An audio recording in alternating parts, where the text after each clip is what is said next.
Hello, dear students. Welcome to Adhyan the Effort. I am Ram Kumar, a faculty of Electrical and Electronics Department. So, I would like to welcome you all in the lecture series of Instrumentation System, जो कि course introduce किया गया है JUT के through. ये common syllabus है electrical and electronics as well as ECE के लिए. हम लोगों का ये लेक्चर सीरीज का दूसरा वीडियो है. एक वीडियो ऑलरेडी बन चुका है, आप उसको जाकर अगर नहीं देखे हो तो आप पहले उस वीडियो को देखिए और उसके बाद आप इस वीडियो को भी प्रेफर कर सकते हो. So today what we are going to see in the lecture series true RMS voltmeter. Okay, so before entering into the topic, once again I would like to remind you the date of our courses. So 19th October 2021 is the date when the new sessions, new batches are going to be introduced, are going to be begin for the courses like EE, EEE, ECE, civil, mechanical as well as computer science. तो इन courses के लिए नया batches form होने वाला है कितना तारीख से? 19 अक्टूबर 2021 से. सो कोशिश करिए, अगर अभी तक अपने आप को एनरोल नहीं किए हो अध्ययन द एफर्ट में, तो आप जल्दी से जल्दी अपने आप को एनरोल करिए. यहाँ कोर्सेस दो मोड में अवेलेबल रहेंगे, एक ऑनलाइन और दूसरा ऑफलाइन. ऑनलाइन में जो कंटेंट आपको मिलेंगे वो होगा live classes, recorded lectures, next online test series, उसका डाउट क्लैरिफिकेशन सेशन और फाइनली आपको ओवरऑल जो परफॉर्मेंस एनालिसिस के फॉर्म में जो फॉर्मेट रहता है वो चीज़ यहाँ पे किया जाएगा. ऑफलाइन क्लासेस आप हमारे कोचिंग संस्थान में आके यहाँ पे ज्वाइन कर सकते हो और अपने जो भी टॉपिक होता है उस चीज़ को आप कवर कर सकते हो कम्प्लीटली. यहाँ भी आपको क्लासेस मिलेंगे. डाउट क्लैरिफिकेशन के लिए हमारा टीम पूरा का पूरा अवेलेबल रहेगा. हर एक ब्रांच के लिए, हर एक सब्जेक्ट्स के लिए एक स्पेशलाइज्ड फैकल्टी वेल एक्सपीरियंस्ड जिसके पास कंप्लीट आइडिया होता है उस सब्जेक्ट को लेकर, वो आपको यहाँ पर हर एक सब्जेक्ट को डील कर रहे होंगे. तो आप इस चीज़ के लिए श्योर रहिए कि यहाँ पर जो एजुकेशन का क्वालिटी मिलेगा वो और कहीं नहीं मिलने वाला है. इसके साथ साथ आपको एक और कोर्स के बारे में बताना चाहूँगा, D2D का, क्योंकि आप लोग 5th सेमेस्टर में हो. So you all are eligible for D2D exam preparation courses. ये कोर्स हमारा स्टार्ट होने वाला है 18 अक्टूबर 2021. So date is not very far. आप जल्दी से जल्दी हमारे कोचिंग संस्थान में इन कोर्सेज को एनरोल कर सकते हो. This also having availability in offline as well as online mode. तो आप किसी भी अपने सुविधा के अनुसार अगर आप कोचिंग संस्थान में आके क्लास कर सकते हो तो आप यहाँ पे आके करिए, और अगर आप यहाँ पे आने में असक्षम हो, कहीं दूर दराज से आप हमारे कोचिंग संस्थान के द्वारा जो भी कंटेंट दिया जा रहा है उसको आप एक्सेस लेना चाह रहे हो तो आप ऑनलाइन मोड में आप यहाँ पे ज्वाइन कर सकते हो. सो जो भी एडमिशन के रिगार्डिंग इन्फॉर्मेशन या डाउट्स होंगे, डिस्क्रिप्शंस में कॉन्टैक्ट डिटेल्स अवेलेबल हैं, आप वहाँ पे एक्सेस करिए, कॉन्टैक्ट करिए, जो भी डाउट्स हो उसको क्लैरिफाई करिए. But don't be so late because this is the last opportunity you have in order to start, in order to give a thrust to your fly. तो आप इस चीज़ को, इन डेट्स को आप अच्छे तरीके से ध्यान में रखिएगा. Now let us not waste much time, let us directly enter into our content, main content of instrumentations. That is, today what we are going to study, true RMS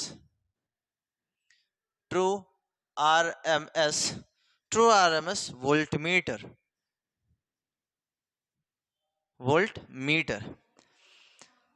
So in this particular voltmeter जो हम लोग पढ़ने वाले हैं वो किसका, कौन सा चीज़ को हम लोग मेज़र करेंगे? RMS क्वांटिटी को मेज़र करेंगे. Majority of the students have no idea what is the meaning of RMS. अगर किसी बच्चे से पूछा जाता है तो जनरली वो क्या बताते हैं? इसका फुल फॉर्म बताते हैं, root mean square quantity. So root mean square value is the full form of RMS. What do you understand but actually the RMS is. So इतना समझिए, RMS का थोड़ा सा डेफिनेशन बहुत अटपटा सा, थोड़ा अटपटा सा है, but not that much difficult और दैट मच कॉम्प्लिकेटेड. इसको आसानी से समझने के लिए पहले इस पे हम आते हैं. एक हमारे पास सप्लाई होता है DC और दूसरा होता है AC. कहा जाता है कि RMS वैल्यू को डिफाइन इस तरीके से करेंगे, when we are giving a specific amount of DC supply to a material for a particular time of time जो हमारा हीट जनरेट करेगा. मतलब यहाँ पर जो डीसी सप्लाई अप्लाई करने के बाद, डीसी सप्लाई देने के बाद किसी मटेरियल में 2 मिनट के लिए जब दोगे तो जो हीट जनरेट करेगा, अगर उतना ही amount of heat AC supply देने के बाद उस मटेरियल में उतने ही टाइम के लिए जब दीजिएगा, तो जो हीट अगर जनरेट हो रहा है दोनों बराबर हुए तो वो इलेक्ट्रिकल क्वांटिटी क्या कहलाता है मेरा, आरएमएस कहलाता है। ठीक है, एक बार फिर से हम रिपीट करेंगे। RMS value is nothing but DC AC, दो सप्लाई है हमारे पास, किसी एक डीसी वैल्यू के लिए, लेट अस टेक 1 एम्पियर, किसी एक मटेरियल मतलब कॉपर ले लेते हैं, कितना टाइम के लिए, 10 सेकंड के लिए अगर सप्लाई किया जाए तो जो हीट जनरेट होगा, अगर same amount of heat AC supply को जब आप दे रहे हो 1 एम्पियर, कॉपर मटेरियल में 10 सेकंड के लिए अगर वो सेम हीट को जनरेट करेगा, तो वो electrical quantity, that means this one is termed as RMS value, तो वो हमारा आरएमएस वैल्यू कहलाता है। अब आरएमएस वैल्यू को हम लोग क्या करने वाले हैं, इस वोल्टमीटर के थ्रू मेजर करने वाले हैं। तो इस वोल्टमीटर का पहले हम लोग डायग्राम देखेंगे, डायग्राम आखिर होता क्या है। एक बात तो आप लोगों को समझ में आ ही गया होगा कि ट्रू आरएमएस वोल्टमीटर में जो इंपॉर्टेंट रोल प्ले करेगा वो होगा यहाँ पर हीट, क्योंकि मेजरमेंट के लिए जो भी यहाँ पर क्वांटिटी हम लोग क्वांटिटी को एनालाइज करेंगे तो उसमें कहीं ना कहीं एक ट्रैकिंग फैक्टर के तौर पे जो रोल प्ले करेगा वो होगा हमारा हीट एनर्जी। तो कैसे इसका डायग्राम होता है, इसका ब्लॉक डायग्राम को जरा हम देखेंगे। तो पहला कड़ी यहाँ पर मिलेगा हमको, वो होगा क्या, एसी एम्पलीफायर। एसी एम्पलीफायर, आप क्या कर रहे हो, इसमें इनपुट दे रहे हो, डू यू अंडरस्टैंड। उसके बाद यहां से हमारा एक ब्लॉक बना हुआ रहेगा जो कि हीट जनरेट कर रहा हो। याद रखिएगा जो डायग्राम्स जिस तरीके से आपको बताया गया उसी तरीके से ड्रॉ करोगे। ये एक हीटिंग एलिमेंट है, जनरली इसका जो नाम होगा वो कहला जाता है थर्मोकपल। थर्मोकपल का मतलब क्या हो गया कि यहाँ पर एक ऐसा कपलिंग अरेंजमेंट है जो कि हीट को स्टडी करने पे, हीट को ट्रैक करने का काम कर रहा होगा। उसके बाद आता है मेरा यहाँ पर डीसी एम्पलीफायर। ठीक है, तो यहाँ पर मेरा क्या हो गया, डीसी एम्पलीफायर आया, डीसी एम्पलीफायर आया। इसके बाद दो पोर्ट निकलेंगे और हमारा जो मेजरिंग इक्विपमेंट लगा हुआ होगा वो कुछ इस जगह पे होगा।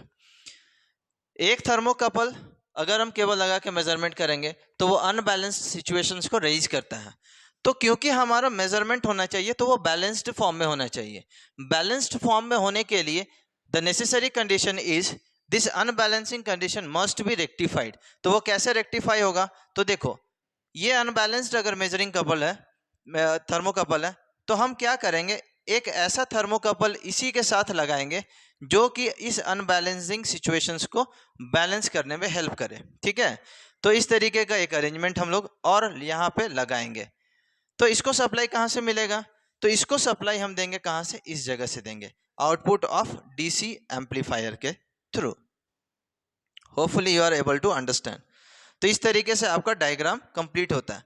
ये जो पार्ट हुआ ये आपका बैलेंसिंग और ये मेरा क्या होगा, मेजर एंड थर्मोकपल। ठीक है, दोनों के दोनों अरेंजमेंट्स कहाँ किए होंगे, एक सिंगल चैम्बर के अंदर। ये होगा कहाँ पर, एक सिंगल चैम्बर के अंदर। तो इसको हम इस तरीके से डॉटेड लाइन के थ्रू हम इंडिकेट कर देते हैं। होपफुली डायग्राम आपके दिमाग में ऑलरेडी छप चुका होगा। एक बार इसका नामकरण कर दिया जाए तो आपको जैसा बताए थे ये मेरा क्या कहलाएगा, मेजरिंग थर्मोकपल। मेजरिंग थर्मोकपल, और ये क्या चीज का काम कर रहा है, बैलेंस करने के लिए। तो इसका नाम क्या हो जाएगा मेरा, balancing thermocouple. So what is that, balancing thermocouple. ठीक है, दो नाम तो हमारा कंप्लीट हो गया। उसके बाद और क्या हो सकता है, तो देखिए एक ये क्लोज चैम्बर में हम रख रहे हैं तो ये एक तरह का हमको एनवायरनमेंट देगा। कौन सा एनवायरनमेंट देगा, so that is nothing but same thermal environment. Same thermal environment किसके लिए, ये थर्मोकपल्स के लिए। ठीक है, जो एक मेरा क्या है, बैलेंसिंग थर्मोकपल है और दूसरा मेरा क्या है, सॉरी एक मेजरिंग थर्मोकपल और दूसरा मेरा क्या है, बैलेंसिंग थर्मोकपल। तो आपको स्ट्रक्चर याद हो गया होगा, एक बार फिर से देख लीजिए। याद रखिएगा डायग्राम्स को कभी भी डायरेक्टली देखकर याद करने का कोशिश नहीं करना है। आपको क्या करना है, ये कोई भी डायग्राम हो उसको आप स्टडी करोगे, एक स्टोरी के थ्रू आप उसको याद करने का कोशिश करोगे। स्टोरी कैसा है, हमको आरएमएस को मेजर करना है, मतलब मेरे पास एसी का भी रिक्वायरमेंट होगा, डीसी का भी रिक्वायरमेंट होगा। दूसरा क्वांटिटी क्या है, दूसरा नेसेसरी कंडीशन क्या है, हमको बैलेंसिंग आउटपुट चाहिए। बैलेंसिंग आउटपुट के लिए एक थर्मोकपल मेरा मेजर कर रहा हो और एक उसको बैलेंस करने का काम कर रहा हो। यही तो चार मेरे पार्ट्स हैं। उसके बाद ये जो मीटर है वो क्या होगा, मेजरिंग यूनिट। ये क्या हो गया मेरा, मेजरिंग यूनिट या फिर मेजरिंग इंस्ट्रूमेंट सॉरी। तो ये मेरे पूरे के पूरे पार्ट्स रहे। अगर हम इसका वर्किंग पे आएंगे तो बेसिकली इसका काम क्या होगा, तो ध्यान से समझना। आपने जो क्वांटिटी को मेजर करना है वो क्वांटिटी आपने एसी एम्पलीफायर को दिया, ठीक है। एसी एम्पलीफायर क्या करेगा, एसी एम्पलीफायर जो भी रिसीव्ड इनपुट होगा उसको एक खास गेन वैल्यू के साथ, एक फिक्स्ड गेन वैल्यू के साथ क्वांटिटी को एम्पलीफाई करने का कोशिश करेगा। वो एम्पलीफाइड आउटपुट, वो एम्पलीफाइड इनपुट क्या होगा, आगे इस रेसिस्टर के थ्रू, आप जान रहे हो जब रेसिस्टर में सप्लाई दिया जाता है करंट का तो वहां पर हीट जनरेट होगा। वो कितना हीट जनरेट होगा, तो इस वैल्यू के साथ वो हीट जनरेट करता है। Heat is equal to I square R। तो यहाँ पर जो मेरा एम्पलीफाइड क्वांटिटी है इलेक्ट्रिकल पैरामीटर का, जब पास होता है इस रेसिस्टेंस के थ्रू तो एक खास अमाउंट ऑफ हीट जनरेट हो रहा होगा। वो हीट एनर्जी इस सेंसर, जो सेंसर लगा हुआ है, ये कपल लगा हुआ है, ये क्या करेगा, उसको ऑब्जर्व करेगा, उसको समझेगा। अब यहाँ पे जब पोलैरिटी का बात करेंगे, this is the plus, this is the minus, this is the minus, minus plus. तो इस तरीके से मेरा, सॉरी, यहाँ पर आपका माइनस होगा और ये मेरा प्लस होगा। तो इस तरीके से सारे के सारे पोलैरिटीज दिए हुए रहते हैं। यहाँ पर जो जनरेटेड हीट है उसको ये सेंसर सेंस करके आगे सिग्नल को पास कर रहा होगा। तो ये कपल जो यहाँ पर हुआ वो मेजरिंग थर्मोकपल। बेसिकली जो मेजरमेंट होगा वो इस पे डिपेंड करेगा, ठीक है। क्योंकि यहाँ पर ये जो मेजरमेंट होगा, अगर इसको हम अलोन रखें, सीधा यहाँ पे कपल करते हैं, तो ये अनबैलेंस्ड सिचुएशन को राइज करेगा। What do you understand by unbalanced? Unbalanced का मतलब क्या हो गया कि जो भी यहाँ से रिसीव्ड क्वांटिटी है उसमें जो पैरामीटर्स यहाँ कन्वर्ट हो रहा है उसमें किसी तरीके का रिलेशन जो एक मेंटेन होना चाहिए वो नहीं हो पा रहा है एक्चुअली। तो उस चीज को, अनबैलेंसिंग सिचुएशंस को कंपनसेट करने के लिए एक बैलेंसिंग थर्मोकपल को लगाया जाता है। और ये थर्मोकपल का अरेंजमेंट कहाँ रहता है, एक सिंगल चैम्बर के अंदर, जहां पर हीट का जो अवेलेबिलिटी हो वो कॉमन होता है दोनों के लिए, ठीक है। इसके बाद आगे बढ़ते हैं। तो इस थर्मोकपल का जो एक पोर्ट होता है, जो हीटिंग वाला पोर्ट होता है, वो डीसी एम्पलीफायर के आउटपुट टर्मिनल से इस तरीके से आता रहा होगा। तो ये यहाँ से आया, यहाँ से डीसी आया, यहाँ से एसी आया, दोनों का मिला के जो हीट एनर्जी आपको जस्ट अभी आरएमएस का डेफिनेशन बताए हुए थे। तो वो क्या हो रहा है कि हीट एनर्जी यहाँ पर प्रोड्यूस हो रहा है, उसको ये सेंसर सेंस करते हुए आगे प्रोसेस कर रहे सिग्नल्स को। सिग्नल्स को जब प्रोसेस कर रहे होंगे तो वो आरएमएस क्वांटिटी फाइनली आउटपुट के फॉर्म में यहाँ पर आ रहा होगा, और ये मेजरिंग यूनिट क्या कर रहा है, उस चीज को मेजर करके एक मैग्नीट्यूड को प्रेजेंट कर रहा है। So basically this is how our true RMS voltmeter going to function out. याद रखिएगा एक बात, शायद कुछ बच्चे कंफ्यूज हो रहे हो इस बात को लेकर कि क्या इतना ही पार्ट्स रहते हैं एक पर्टिकुलर मेजरिंग इक्विपमेंट में। So the answer is no, because अगर आप किसी भी मेजरिंग इक्विपमेंट को अगर कंप्लीट डायग्राम को, कंप्लीट ब्लॉक डायग्राम को प्रेजेंट करने बैठो एक सिंगल लेआउट में, तो वो पॉसिबल ही नहीं है प्रैक्टिकली कि आप उस चीज को रिप्रेजेंट कर सको। बिकॉज डीसी एम्पलीफायर के अंदर ही इतने सारे पार्ट्स होते हैं कि आप उन सारी चीजों को यहाँ पर एक्सप्लेन नहीं कर सकते हो, मेंशन नहीं कर सकते हो। सो बाय डिफॉल्ट बस इतना समझ लीजिए कि एसी एम्पलीफायर एक एसी हीट को प्रेजेंट कर रहा है, डीसी एम्पलीफायर डीसी क्वांटिटी को एम्पलीफाई करके एक वैल्यू को दे रहा है। थर्मोकपल्स एक दूसरे के साथ क्या करते हैं, बैलेंसिंग मोड में काम करते हैं और मेरा मेजरिंग क्वांटिटी को दे रहे होते हैं। मेरा जो मेजरमेंट होता है फाइनली आप देख रहे होगे, ये डीसी जो एम्पलीफायर है ये यहाँ को भी सेंस कर रहा है, इस चीज को भी सेंस कर रहा है, और फाइनली आउटपुट के फॉर्म में हमको कुछ सिग्नल्स को जनरेट कर रहा होगा। तो ये जो आउटपुट से हमने ये वाला पार्ट को लिया है, ये एक फीडबैक के तौर पे काम कर रहा होगा। जो यहाँ से received, suppose initially it is not functioning, यहाँ से रिसीव जो भी सिग्नल होगा अगर वो अनबैलेंस्ड होगा तो वो चीज यहाँ से ट्रेस करते हुए उतना ही अमाउंट ऑफ हीट यहाँ पर जनरेट हो रहा होगा, और वो हीट क्या करेगा, फिर से जाएगा और इनपुट डीसी एम्पलीफायर में फीड होगा, और वो धीरे धीरे इस आउटपुट जो अनबैलेंस था इनिशियली उसको क्या करेगा, बैलेंस करने का काम करेगा। और इसी तरीके से वो धीरे धीरे बैलेंस हो जाता है, और फाइनली हम लोग यहाँ पे मेजरिंग इंस्ट्रूमेंट के थ्रू, पॉइंटर के डिफ्लेक्शन के थ्रू हमारा जो इलेक्ट्रिकल पैरामीटर्स जो हम मेजर करना चाहते हैं वो मैग्नीट्यूड के फॉर्म में रिप्रेजेंट हो रहा होगा, डिस्प्ले हो रहा होगा। तो इस तरीके से आप क्या देख रहे हो कि मेरा जो फाइनल वैल्यू है वो आरएमएस फॉर्म में अपने को मिल रहा है उस मेजरिंग इंस्ट्रूमेंट्स के थ्रू जो कि वोल्टमीटर का वैल्यू को इंडिकेट कर रहा हो. So this is all about the true RMS voltmeter. Hopefully you have understood all the things. Still if you have doubts then come and visit our ये जैसे हमारा पूजा का वेकेशन खत्म होता है, आप आइए, वहाँ पर हम लोग इस चीज़ को फिर से डिस्क्राइब करेंगे अगर किसी तरीके का डाउट होता हो.